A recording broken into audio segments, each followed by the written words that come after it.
On today's episode, we are doing something a little bit different. We are actually going to be taking some posts out of the website reddit.com and specifically out of the subreddit called the Dead Bedroom. Okay, let's go on to our first one. The first one is titled, I Can't Even Masturbate Anymore. And this comes from a 34-year-old high libido male. It says, really need some tips on coping. Whatever happened, I don't know. It seems we are finally actively trying to figure it out. I also said this last December. Now it's August, couple therapy. She had an appointment to get an IUD checked out, had hormones tested, and found a severe vitamin D deficiency. Nothing has helped. At this point, I feel like removing the IUD and seeing if it's caused by that is at about the last resort. I know it isn't me or our communication. How do I know that? She has no libido for anything, not me, not herself, and not other guys. She told me she never thinks of sex, never has dreams, never randomly gets horny, nothing. We tried having sex. It got dry and painful about after 4 minutes. The dryness has been getting worse. She felt embarrassed and shed a tear. Oh, and we cuddled. I held her. It makes me feel like shit too. I just wish this would have been a priority a year ago instead of blaming me. I'm trying to keep the resentment at bay. I know it's a slow process, but I've reached a point where I can't even masturbate anymore. It just reminds me how I have no sex life. Every time I try to get the edge off several minutes in, and I'm like, damn, I wish I could have sex. Not with anyone, with my wife. And bada bing, boner gone. Now I'm here 2 weeks of no sexual release. And I'm getting more and more agitated, short-tempered, and angry. The whole weekend was shit, to be honest. I don't like being like this, and it's really taking a toll on my overall mood. No, working out doesn't help. I barely drink. I eat healthy. I ran 5 miles yesterday, lifted Saturday, ruck, march on Friday, and gym the days before. Had a social event on Thursday and played video games. Nothing takes my mind off of sex at this point. I need a release, and it's killing me. After the sex debacle this weekend, she said she would try again on Sunday. Do you think Sunday came? No. But I already knew that. Now my mother comes to visit for a week, so I know nothing for another week. Then we get ready to move. So obviously the stress will cause nothing for another week. Then she departs early. So obviously nothing for another week until I join her. But wait, then we are with her parents and dog. So the dog will get more physical affection than me. Plus, we are at her parents, and obviously we can't have sex then, so nothing for another 2.5 weeks. You might as well put a monk alpha until October when the next chance will be. It just dawned on me, but damn, I'll be celibate for about 2 months again. This fucking sucks. I love her. I'm wasting my prime on being sexless. So how do I cope? How do I be mentally okay once again to not have sex for months? I am going mental. This was a long one. Okay, so let's try to break this down a little bit.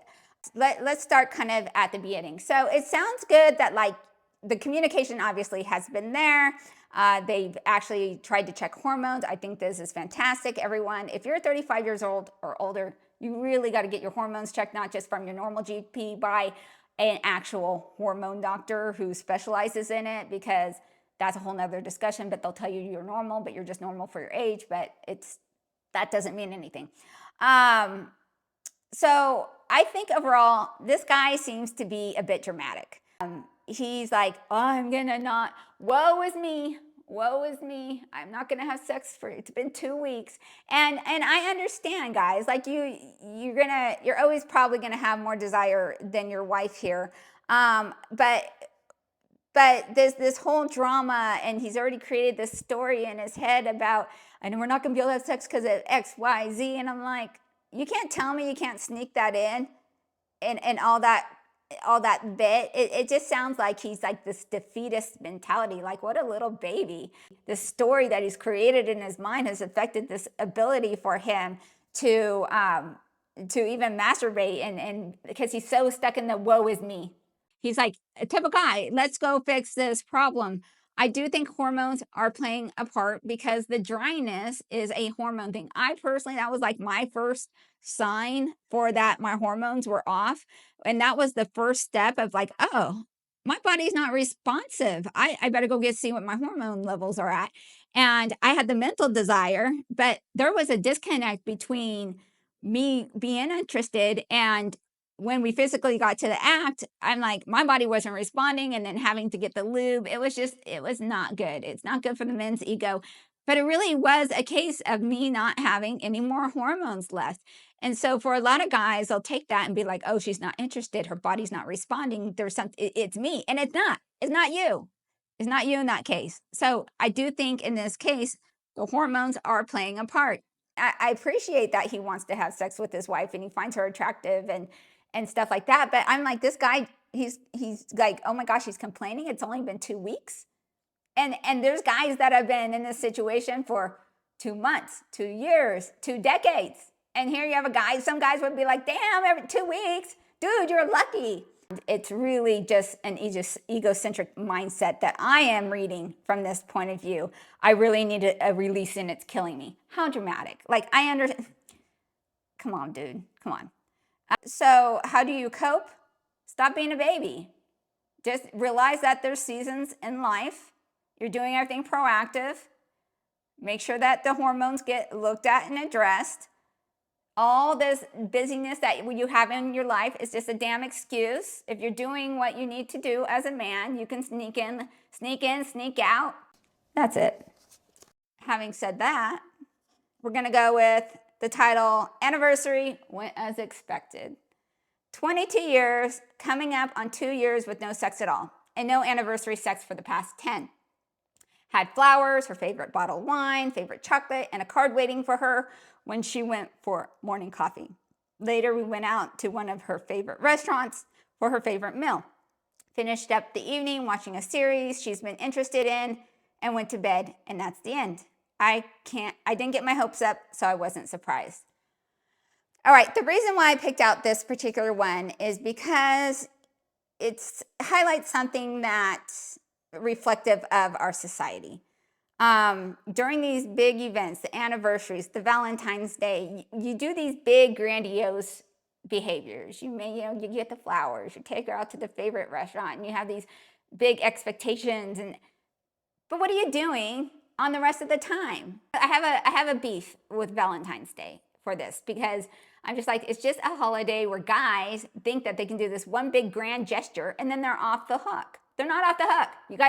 You're not off the hook.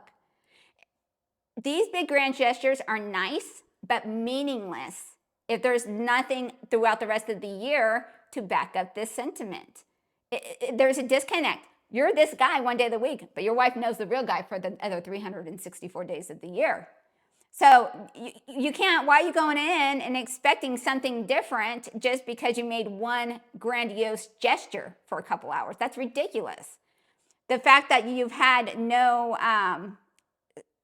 2 years with no sex at all, dude, you got a big problem, and it sounds like you've had a big problem for a long time. So you can't just do a one-time thing. This is something that's going to need work. From 22 years married, there's issues. If your wife is not having sex with you, she's not attracted to you. Let me go back because I want to word this just right. Women only have sex when they're attracted to their husbands. The hormones are wingman. If you think this is going to be an enhancer to the default level, okay? The default level of the amount of sex your wife wants to have with you might be here. If you have hormones helping her, good for you. You have a little bit easier, right? Or if you're in the honeymoon stage, you have this cocktail of hormones that are giving you the ability to certainly just not try as hard because, that you have this wingman, the hormone wingman. And then those honeymoon phase comes down, and her hormones go to crap during menopause and premenopause, and you don't have a wingman. You don't have a helper anymore. So guess what? It's all on you. And if you're not doing those things necessarily to maintain the attraction in your relationship, you have the symptoms of it. A dead bedroom is the symptom of something greater, higher amiss going on in your relationship. But you can certainly hack desire and attraction by putting on testosterone. I'm on testosterone, and let me tell you, it's revolutionary. I highly advise, go get it checked out. But don't rely on that. Do the work that you need to do to try to figure out, why does your woman not want to have sex with you? She's not attracted to you, but it doesn't necessarily mean that it's 100% a physical thing. That means that there's something either physically or emotionally that is just turning her off, or a variety of things. Go find out what it is. Okay, this one's kind of a little bit longer too, so I hope you can hang around. The title is It's Torture. I am in a dying bedroom with my wife. We've been together for nearly 8 years and is happy to dress in clothing that makes me excited, low-cut tops, tight pants, shorts. She is confident to lay in bed in a thong and a sports bra, lying on her stomach with her feet kicking in the air. She smiles. Whenever I tell her how good she looks, I call her beautiful and sexy on different occasions, not always sexually compliments, but she always smiles and says thank you. She has initiated intimacy twice the entire time we've been together. Every other time it has been me initiating. More recently, she gets annoyed when we're laying in bed and I start stroking her hips or thighs or bum, and usually ends up saying, "Can I help you?" We usually don't have sex after that because that's just a very clear indicator that she's annoyed or not in the mood. It's torture to be physically close to her in that clothing, but never actually get anything. This is when we went on our honeymoon, we didn't become intimate until the very last day, and I still had to be the one to initiate. I was of the mind that we'd have sex at least twice during the honeymoon, but that was a recipe for disappointment. Earlier this year, I surprised her with a spontaneous trip to the mountain cabin. She loved it and was very excited to go. We got wine, snacks, movies, the works. She was in love with the place, the location, the view, everything. And yet nothing happened the entire time. She never felt any desire to engage in sexual intimacy, and I wasn't going to ask because I need to see if she had any spark at all. We've never had any of the spontaneous sex that I've given to understand that is possible. No quickies, no car sex, nothing. She has never been overcome with desire to the point that she has to have me right here and now. Yet she's happy to tell me when she's been around, when I'm at home, and thus available. When I brought this up, she hides behind the excuse that she's shy. I feel like I'm getting mixed signals. She's too shy to initiate sex, but not too shy to wear thongs or low-cut dresses right in front of me. Too shy to be playful and start doing stuff while we're in bed or on the couch, or not too shy to tell me when she's pleasured herself while I'm one room away. I've gotten to a point that I just leave the room and take care of myself, and I'm deeply resentful of the fact that I have this beautiful, sexy wife who has one step above zero libido. I wish she would just tell me if she was not attracted to me, or that sex with me has been disappointing, because at least then I could try and work that out. Okay, there's a lot going on here. There's a lot. One thing, let's start with this last thing here. There were very clear signs of a dead bedroom or incompatibility with drive before you all got married. Okay, so we start with, she has initiated intimacy twice the entire time we've been together. Dude, did you not see that as a red flag? Because I think you should have. I would say most guys would say, yes, I have to initiate more often. That's just how you guys are made. You have the testosterone, your drive is greater. So it makes sense that you initiate more. Of course, you want a woman who initiates sometimes, but it's particular at the beginning of the relationship, like she should be initiating quite a bit, right? Things should be really great. But right here, you said that's never really been the case. And what's really key to me here, it says, more recently, she gets annoyed when we're laying in bed and I start stroking her hips. Okay, well then what happened? Because there is something that what happened to make when behavior changes and something is off, there's been a trigger for why that has happened. Definitely if a woman is dressing, in a way, or is caring about her appearance, and she's dressing into a thong and the dressing low cut, she's dressing for somebody. She is dressing for somebody, and it very well could be that there's nobody else as far as that's concerned, but she wants to feel good about herself and feel desired, and it doesn't appear that she wants to feel desired by her husband. Or maybe she does. Let me clarify that. Maybe she does want to feel desired by her husband, but it's for her own benefit. Like, and she's that type of woman that needs constant attention, not only from you, but from everyone else. She sounds like she might be that kind of woman. It's kind of mean to do that, to lay in bed dressing all sexy and cute and be all flirty, and then get that hit and those compliments, and then it's all for you. It's very egotistical. You're not gonna reciprocate and let him know like how sexy he is and how desirable that he is. Sounds like a very egocentric woman. And the signs were there.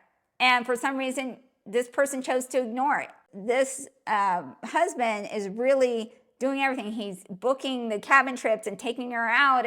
And if you can't evoke a sexual response out in a different environment while on vacation, like that's usually the place, a new experience.